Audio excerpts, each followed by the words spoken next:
Cette enveloppe laissée sur son bureau révélerait le secret le plus sombre de sa vie. Mais Amara ne savait pas encore ce qui allait surgir en elle, le salut ou la destruction. Parfois, un cœur commence par un accord, mais ne peut apprendre à aimer sans connaître la trahison. Si vous avez aimé cette histoire, n'oubliez pas de vous abonner, d'aimer la vidéo et de commenter. Votre soutien est très important pour que nous puissions continuer ce type de contenu.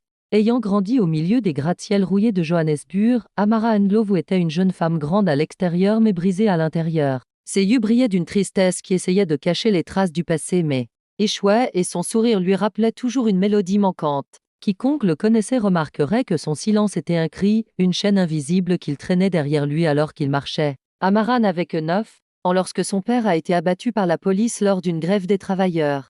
Il avait été témoin du moment de la mort, regardant les yeux de son père se fermer tandis qu'il lui serrait la main. Cette scène se rejouait dans ses rêves chaque nuit. Peu de temps après cet incident, sa mère a été victime d'un accident vasculaire cérébral et a perdu sa volonté de vivre. La maison n'était plus 4 murs, mais un tombeau muet. Amara a dû s'occuper de ses 2 jeunes frères et sœurs. Il a grandi en luttant contre la faim, le froid, la honte et la peur. Parfois, il allait à l'école le ventre vide, parfois pas du tout. Il a commencé à travailler dans des bureaux à un jeune âge, mais aucun travail de bureau n'était aussi difficile que sa bataille avec la vie. Il avait appris à survivre en faisant taire ses émotions, parce qu'une fois ouvert, il y avait des choses à l'intérieur qu'il ne pouvait plus jamais remettre en place. Et ce jour-là, dans ce bâtiment froid, l'homme qui est venu à son bureau a apporté non seulement une offre d'emploi, mais aussi la porte vers une confrontation avec son passé, Kwabena Dlamini. Les émotions étaient inutiles dans cette vie. L'amour était dangereux, parce qu'une fois que vous avez confiance et que vous tombez, le cri du cœur n'est pas entendu. Et ce jour-là, l'homme qui est venu à sa table a bouleversé son silence, Kwabena Dlamini. Chapitre 1. L'homme des ténèbres. La vie de Kwabena n'était pas une réussite, mais l'écho d'une rébellion silencieuse. Lorsque sa mère l'a quitté une nuit à l'âge de 8 ans, non seulement la porte ne s'est pas fermée, l'enfant à l'intérieur est resté là aussi. Sa mère avait été obligée de vendre son corps par désespoir financier et Kwabena, qui avait résisté à tout jusqu'à cette nuit-là, a enterré ses émotions cette nuit-là. Son père était un homme d'affaires insensible. Kwabena n'était rien de plus qu'un fardeau pour son héritage. Chaque mauvaise phrase était une gifle, chaque mauvais regard était un coup de poing. Ce qu'elle craint le plus à son retour de l'école, ce n'est pas une maison vide, serait la main tendue de son père. Il est resté silencieux. C'était un succès, parce qu'il n'y avait pas d'autre moyen de survivre. Il est tombé amoureux pour la première fois à l'âge de 18 ans. Une fille de l'université. Elle était élégante, compréhensive et joyeuse. Mais un jour, il a été surpris en train de fouiller dans les comptes bancaires de Kwabena. « Je ne t'aimais pas, j'aimais ton avenir », dit-il. Ce jour-là, l'espoir qui sommeillait en Kwabena s'est éteint. À partir de ce jour, il régna sur les femmes. Sans être aimé, il a appris à ne pas aimer. Perdu dans son propre silence intérieur.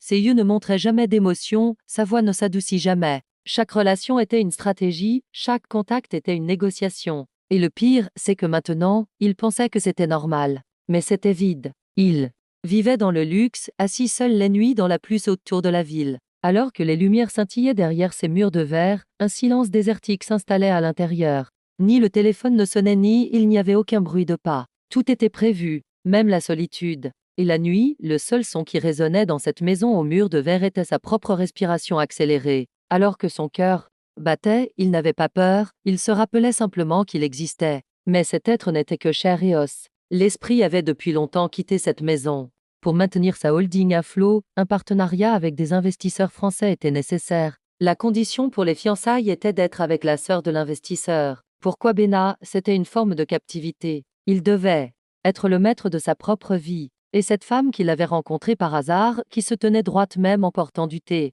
Pour lui, ce n'était pas une solution, c'était un conflit. Et c'est exactement pour cela qu'il était intrigué. Lorsqu'Amara fut appelée un jour au bureau à l'étage, elle fut d'abord surprise. Normalement, les assistants ou les chefs de projet interviennent à côté des managers. Mais elle n'était qu'une secrétaire. Son cœur battait vite dans l'ascenseur. Il ne savait pas si c'était par peur ou par curiosité. Lorsqu'il entra dans le bureau de Kwabena, il le trouva debout. Il n'était pas assis à son bureau, mais debout devant la fenêtre, regardant l'horizon sale de la ville. Il se tourna et la regarda. Il n'y avait ni arrogance ni chaleur sur son visage. Juste un silence calculé. Il n'a même pas regardé. Une seule fois l'enveloppe brune qu'il a posée sur la table. Ses yeux étaient fixés sur Amara. Amara marqua une pause. Son regard allait et venait entre l'enveloppe et l'homme. « Qu'est-ce que c'est ça ?» dit-il d'une voix froide. La réponse de Kwabena était encore plus froide, une demande en mariage. Je te propose un jeu de fiançailles de 3 mois. Nous montrerons à tout le monde que nous sommes ensemble. Je soutiendrai ta famille. Tes dettes seront payées. Mais il y aura plus de relations amoureuses entre nous. Le regard d'Amara se figea.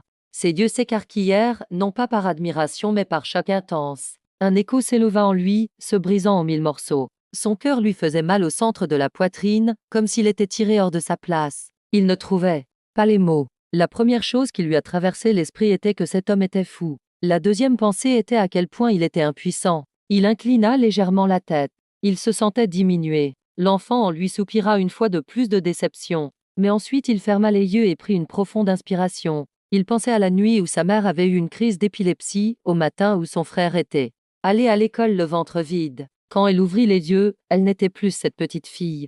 Il a levé la tête. Sa voix tremblait encore, mais son regard était glacial. Donc vous ne m'achetez pas, vous me louez. Kwabena répondit sans sourciller, non. Je vous propose un marché, une collaboration sensée. À ce moment-là, une tempête éclata à l'intérieur d'Amara. Il était coincé entre son honneur et la faim, entre son cœur et le désespoir. Il voulait partir, crier, cracher au visage. Il a avalé. Ses yeux se remplirent de larmes. Puis ses lèvres bougèrent. C'est très gentil de votre part de ne pas vouloir de mon cœur, parce que je l'ai déjà perdu très jeune, entre les mains d'un inconnu. Ce n'est pas seulement mon enfance qui est morte ce jour-là, c'est aussi ma confiance. Pourtant, alors, on commence quand, monsieur? Montre-moi ça pendant 3 mois. Dis à tout le monde qu'on est fiancés. Je rembourserai toutes les dettes de ta famille. Je t'ouvrirai ma propre maison. Mais je ne veux pas de ton cœur. Tandis qu'il prononçait ces mots, il n'y avait aucun mouvement dans les yeux de Kwabena. Pas de désir, pas de douceur. Juste un intérêt personnel froid. Mais ce qu'il a vécu était complètement différent. À la réaction de la femme en face de lui, au choc dans ses yeux, il comprit immédiatement quelle était sa première pensée: je veux ton argent, rien d'autre. Cette pensée le blessa. En silence, il pensa le même regard. Ils mettent tous les hommes qu'ils considèrent comme forts dans le même moule. Ils pensent que j'ai enterré mon cœur depuis longtemps. Ils ont peut-être raison. Mais je ne voulais pas t'acheter, je voulais juste apprendre ce que signifie avoir quelqu'un à ses côtés. Mais ces mots n'atteignirent pas ses lèvres. Kwabena a choisi de garder le silence, parce qu'il avait maintenant appris quelque chose. Quand il montrait son cœur, la plupart des gens ne regardaient que sa poche. Et cette fois, il pensait le voir aussi chez Amara. Pourtant, sans s'en rendre compte, il était vraiment brisé pour la première fois. Une voix s'éleva du fond d'Amara: celui-ci est comme les autres. Il m'atteint avec son pouvoir. Il veut mon image, pas mon cœur. Il ne fera que m'utiliser et ensuite me quitter. C'est la première chose qui est venue à l'esprit de la femme. Ce qui lui traversait l'esprit était: c'est le portefeuille d'un homme comme toi qui parle, pas le cœur. Mais alors cette voix s'est tue. Un profond silence s'installa à sa place, parce qu'il y avait une autre voix en lui, une lourde résignation de désespoir. Parce qu'il y avait une autre voix en lui, une lourde résignation de désespoir. Au début, Amara rit, puis ses yeux se remplirent de larmes. Puis il se tut. C'est très gentil de votre part de ne pas me demander mon cœur. Alors, quand est-ce qu'on commence, monsieur? Kwabena pensait qu'elle le toucherait, que ce jeu se transformerait en intimité. Il était attiré par elle non pas par sa beauté mais par sa fragilité. Peut-être un regard nocturne, peut-être une question, peut-être une proximité inattendue. Mais le comportement d'Amara a brisé toutes ses attentes. Chaque matin, il venait à la table et s'asseyait en face d'elle, mais il n'apportait pas les mots avec lui. Ses yeux étaient ternes, son visage sans expression. C'était comme s'il était à la même table avec son passé, pas avec lui. Non merci, pas de reproches.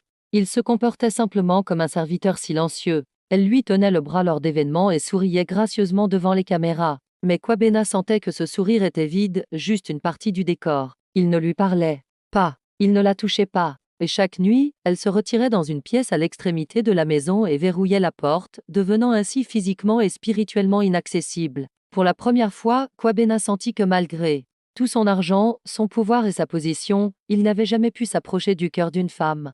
Et le plus douloureux était que cette situation ne suscitait pas en lui de la colère, mais une étrange honte. Une nuit, Kwabena l'entendit pleurer. Il écoutait à la porte. Je ne suis pas à vendre. Mais pour survivre dans ce monde, il faut parfois être loué. À ce moment-là, quelque chose trembla à l'intérieur de Kwabena. Cette phrase je ne suis pas à vendre résonnait dans les murs de son passé. En cette femme, il se voyait pour la première fois brisé, silencieux, endurci pour se protéger. Sa voix avait réveillé l'enfant silencieux en Kwabena. Cet enfant qui avait pleuré pendant des nuits et avait été réduit au silence. À qui on avait reproché les garçons ne pleurent pas, à qui on avait abandonné la dernière fois qu'il avait été aimé. Maintenant, derrière une porte, sa voix résonnait dans les larmes silencieuses d'une femme. Et pour la première fois, il ressentit quelque chose du plus profond de son cœur, de la culpabilité. La vérité était dérangeante. Ils n'étaient pas seuls, tous deux étaient silencieux dans des langues différentes, dans la même solitude. Mais pour l'entendre, il a dû vraiment écouter pour la première fois. Il commença à l'admirer de plus en plus. Mais cette admiration n'était pas fondée sur un désir occasionnel ou une interaction passagère. Ce qui l'attirait, ce n'était pas la beauté d'Amara, mais la rébellion qu'elle portait en elle. Chaque mot qu'il prononçait ressemblait à une rébellion réprimée. Chaque regard qu'elle lançait était comme le triomphe d'une femme luttant contre son passé. Kwabena ressentait une douleur sous cette colère, mais il ne pouvait pas la toucher. Et cette incertitude l'affectait. Comme un fou. Un jour, Amara se tourna vers lui et le regarda dans les yeux. Il n'y avait ni douceur ni peur dans sa voix. Juste la pure vérité. Ta richesse ne fera pas de toi un humain, Kwabena. Mais ta pauvreté ne me réduira pas à l'esclavage. Cette phrase est tombée dans la pièce comme de la glace. Kwabena détourna le regard, puis le regarda à nouveau. Je ne cherchais pas à t'asservir. Je voulais juste qu'on nous voie ensemble. Amara fronça les sourcils, sa voix plus basse mais plus aiguë. Ce que vous appeliez être vus ensemble revenait à transformer mon humanité en vitrine. Je ne vous représente pas. Je me représente moi-même. Le cœur de Kwabena se serra soudainement. Il resta silencieux. Mais il repoussa la boule dans sa gorge et dit « Je me demandais juste ce que ça ferait d'être accompagné volontairement. Peut-être pour la première fois. Mais si je l'ai forcé, je m'en excuse. » Les yeux d'Amara se remplirent de larmes pendant un instant, mais elle ne recula pas. Il déglutit, sa voix plus douce cette fois. Marcher ensemble ne se fait pas par la force, Kwabena. Mais avec l'honnêteté, on peut peut-être faire un pas. À ce moment-là, ils ressentirent tous les deux la même chose, tout ce qui les liait jusqu'à ce moment-là était lié par des chaînes invisibles. Chaque mot était une défense, chaque regard était un test. Mais peut-être pour la première fois, un maillon de cette chaîne commençait à se desserrer. Ce relâchement était effrayant, car si la chaîne était desserrée, les cœurs seraient exposés. Et les deux blessés avaient depuis longtemps oublié ce que c'était que d'être laissés sans armure. Le silence tomba, mais cette fois non pas à cause du froid, mais d'un calme intérieur. Et à ce moment-là, la guerre entre eux a cédé. La place à une possibilité, peut-être. Peut-être que cette fois la blessure pourrait guérir en s'accrochant à une autre blessure. Kwabena s'est rétréci pour la première fois devant une femme. Cette humiliation a produit de la honte, pas de la colère. Il réalisa qu'il ne vivait pas seulement dans la même maison qu'elle, mais aussi dans le même miroir. Une nuit, les journaux ont explosé. Pages de gros titres étaient remplis de photos et d'histoires déformées. L'investisseur le plus mystérieux d'Afrique, Kwabena Dlamini, en fiançailles secrètes. Une vieille photo de profil d'Amara remplissait les écrans. L'intimité avait disparu. Kwabena a senti une boule dans sa gorge lorsqu'il a vu la nouvelle pour la première fois. La personne qui a divulgué l'information était son propre consultant en relations publiques. Il avait exploité sa confiance, vendant tout aux médias pour quelques secondes de sensation. Le plus douloureux était qu'il ne pouvait pas parler de cette trahison à Amara. Il a choisi de garder le silence, pour la protéger, parce que s'il parlait, il ne pourrait pas la regarder dans les yeux. Mais ce silence allait se transformer en complicité aux yeux d'Amara. Kwabena le savait. Pourtant, il a agi selon sa voix intérieure. Peut-être que pour une fois, il a fait ce qu'il fallait, mais au prix de la perdre complètement. Quand Amara a allumé la télévision, elle s'attendait simplement à un bulletin d'information. Mais il a vu son propre visage au milieu de l'écran. Gelé. Il était essoufflé pendant quelques secondes. Ce regard familier au coin de ses yeux, le demi-sourire sur ses lèvres. Tout était là mais l'image n'était pas la sienne. Parce que son histoire a été déformée. Le présentateur a déclaré d'une voix tonitruante, l'investisseur le plus mystérieux d'Afrique, Kwabena Dlamini, est en réalité fiancé depuis 3 mois. Et voici cette femme mystérieuse, Amara Ndlovu. Son passé est sombre, son avenir est incertain. Le verre d'eau dans la main d'Amara est tombé au sol, elle n'a même pas entendu le bruit. Son cœur battait dans ses oreilles. Ses genoux ont fléchi. Il s'est assis. Ses yeux s'écarquillèrent. À ce moment-là, les téléphones ont commencé à sonner. Dames voisins, d'anciens collègues, même un cousin à qui il n'avait pas parlé depuis l'école. Tout le monde se demandait « Est-ce ce que c'est réel ?» À ce moment-là, Amara ressentit non seulement de la honte, mais aussi de la trahison. Parce que c'est forcément quelqu'un de l'intérieur qui a divulgué cette information, et non un étranger. Et ce n'était pas difficile à deviner. Sa dignité était devenue un sujet de rumeur à l'écran. Pour une femme qui pensait avoir remporté toutes les batailles de sa vie avec honneur, c'était plus que dévastateur. Il n'est pas simplement devenu fou. À ce moment-là, il réalisa que tout le monde protégé que Kwabena lui avait présenté était un mensonge. Je ne t'ai pas donné mon cœur, mais j'avais mon honneur. Tu l'as pris aussi. Elle a pris son sac, disparu, et il n'est pas revenu. Kwabena a quitté sa maison. Son appartement au dernier étage du gratte-ciel n'était plus qu'un écho. Chaque coin de rue lui murmurait l'absence d'Amara. Il a transféré son entreprise à d'autres. L'argent, le succès et le statut avaient perdu leur sens. Il n'allumait pas les lumières la nuit, ne mangeait pas, ne parlait pas. Parce que chaque mot qui sortait de sa bouche était soit une excuse tardive, soit un regret qui ne serait jamais entendu. Il l'a d'abord cherché dans la capitale, puis dans les villes. Il a visité les hôpitaux où il travaillait, les centres de la société civile et même les restaurants où ils avaient l'habitude d'aller ensemble. Mais Amara n'a laissé aucune trace. Leurs comptes sur les réseaux sociaux ont été fermés, leurs téléphones sont restés sans réponse. Partout, il ne trouva que silence et portes fermées. Un matin, alors qu'il était assis seul à la cafétéria du bâtiment de l'entreprise, en train de boire du café, une voix soudaine se fit entendre de la table à côté de lui. Une jeune femme s'approcha de lui, le regard rempli de colère.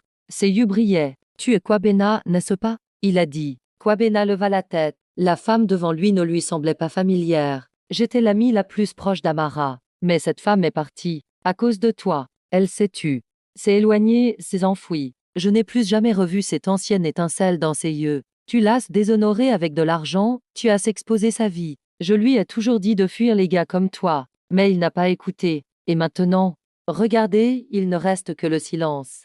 Elle est restée forte toutes ces années, mais vous lui avez tout enlevé avec une seule signature. » Kwabena cligna des yeux. Il était confus. Il regardait la jeune femme comme un homme la voyant pour la première fois. « Tu es l'ami d'Amara, n'est-ce pas ? Je la cherche. Depuis des semaines. Depuis des mois. Aucune trace. » La jeune femme fut d'abord surprise. Puis la colère dans ses yeux s'est lentement adoucie. Ses sourcils se froncèrent, mais sa voix était plus calme. « Tu appelles ? Pourquoi ?» Kwabena répondit sans détourner le regard, « Parce que je l'ai détruit. Et même si c'est tard, je ne mérite peut-être pas le pardon, mais se repentir en silence ne suffit pas. Je veux entendre son silence. » La femme réfléchit un moment, puis elle sortit une brochure froissée de son sac.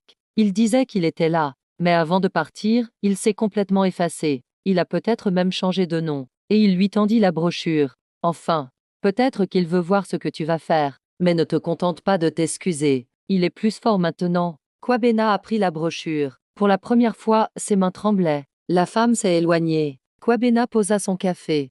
La direction était désormais claire. Son cœur s'est presque arrêté. Il serrait la brochure dans sa main. C'était comme si les lettres sur la page lui brûlaient les doigts. Le flou de la photo rendait les yeux d'Amara encore plus clairs. À ce moment-là, il comprit, Amara ne s'était pas enfuie, ne s'était pas cachée. Il avait seulement essayé de guérir comme une blessure de renaître silencieusement, loin, là où personne ne pouvait le toucher. Et pour la première fois, Kwabena sentit à quel point il était en retard. Ce voyage n'avait plus pour but de trouver une femme, mais de se trouver lui-même. Elle voulait porter cette blessure avec elle, simplement exister pour la guérir. Il y avait encore de l'espoir dans son cœur, mais cette fois, il le portait en silence, comme une prière humble et pleine de regrets. À partir de ce moment-là, il ne put plus penser à rien d'autre. Il mit la brochure dans sa poche et se leva, mais ses jambes tremblaient. Il n'a pas pu dormir cette nuit-là. Le visage d'Amara, sa voix, son silence. Tout cela tournait dans son esprit. Il a pris le premier vol le lendemain matin.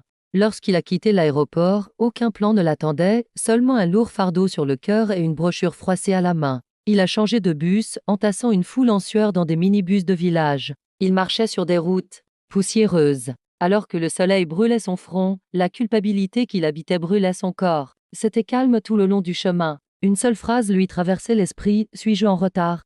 Dans chaque village où il se rendait, il demandait aux jeunes enfants la recette de l'amara. Il a montré la brochure aux vieilles femmes. Chaque rejet secouait une autre pierre en lui. Les jours passèrent ainsi, jusqu'à ce qu'un matin, une femme lui montre l'épaule et dise « Il y a une petite clinique de l'autre côté de cette colline, où parfois une femme portant un foulard vaccine les enfants. » Kwabena s'y est rendu à pied. Ses pieds étaient mouillés et ses mains étaient couvertes de boue. Mais son cœur battait plus vite à chaque pas qu'il faisait. Il s'arrêta lorsqu'il vit la petite structure au-delà de la colline. Il était fait de pierres délabrées, mais il y avait de l'espoir devant lui. Devant la porte, il vit une femme distribuer des couvertures aux enfants. Elle avait la tête couverte et le dos tourné. Mais à ses mouvements, à la façon dont il se penchait vers les enfants, Kwabena le reconnut.